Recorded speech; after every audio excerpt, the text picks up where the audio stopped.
ഒരു യാഥാർത്ഥ്യം പറയാം, അനുമാനമല്ല. ഒരു 5ാം ക്ലാസ്സിൽ പഠിക്കുന്ന മകനെ കൗൺസിൽ ചെയ്തപ്പോൾ ചോദിച്ചു, എന്താ ജീവിതത്തിൽ ഏറ്റവും വലിയ പ്രയാസം? മകന് ഒരേ ഒരു പ്രയാസമേ ഉള്ളൂ, ഉപ്പയുടെ കൂടെ ഭക്ഷണം കഴിക്കുക. എന്താ അതിൽ ഇത്ര വലിയ പ്രയാസം? അപ്പോൾ വീണ്ടും വീണ്ടും ഭക്ഷണം പാലിക്കുന്ന വല്ലാതെ വിഷമിച്ചുകൊണ്ടേയിരിക്കും.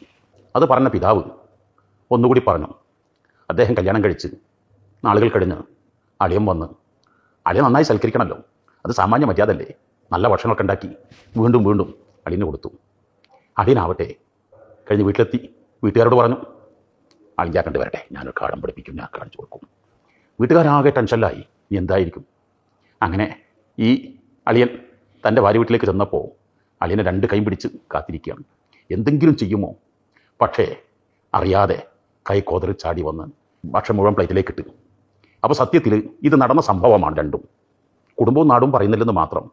വാപ്പ മകനെ സ്നേഹിച്ചിട്ടാണ് ഭക്ഷണം ഇട്ട് കൊടുത്തത്, അളിയൻ അളിയനെ സൽക്കരിച്ചത് സന്തോഷത്തോടെയാണെന്ന് തിരിച്ചറിയാൻ ആ പ്രായം അനുവദിക്കുന്നില്ല. ഇവിടെയാണ് പലപ്പോഴും മാതാപിതാക്കൾ മക്കൾക്ക് ചെയ്തു കൊടുക്കുന്നത്. അതിൻ്റെ നിലയും വിലയും ആ സമയത്ത് മക്കൾ അറിഞ്ഞുകൊള്ളണമെന്നില്ല. മക്കളോട് അന്വേഷിച്ചായിരിക്കണം, മോനെ കുറച്ചുകൂടി ചോറിടട്ടെ, നല്ലതല്ലേ, നിനക്ക് എന്താ വേണ്ടത് എന്ന് ചോദിച്ചന്വേഷിച്ചാണെങ്കിൽ ഈ തോന്നലുകളൊന്നും ഉണ്ടാവില്ലല്ലോ.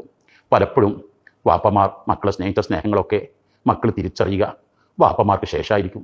വാപ്പമാർ മരിക്കുമ്പോഴാണ് അക്കാലത്ത് തന്നെ എൻ്റെ എത്ര വാപ്പമാർ മക്കൾ ചിന്തിക്കേണ്ടത്, എൻ്റെ വാപ്പ ചെയ്യുന്നതൊക്കെയും എൻ്റെ നന്മയ്ക്ക് വേണ്ടിയാണ്, വാപ്പയെ പോലെ സ്നേഹിച്ച ഒരാളും ലോകത്തുണ്ടായിട്ടില്ല. അങ്ങനെ തിരിച്ചറിയാൻ മക്കൾക്ക് കഴിയണം. വാപ്പയാവട്ടെ മക്കളോട് ചെയ്യുമ്പോഴും കൂടി ആലോചിച്ചാണെങ്കിൽ ഇതുപോലുള്ള പ്രയാസങ്ങളും വിഷമങ്ങളൊക്കെ രക്ഷപ്പെടാൻ സാധിക്കും.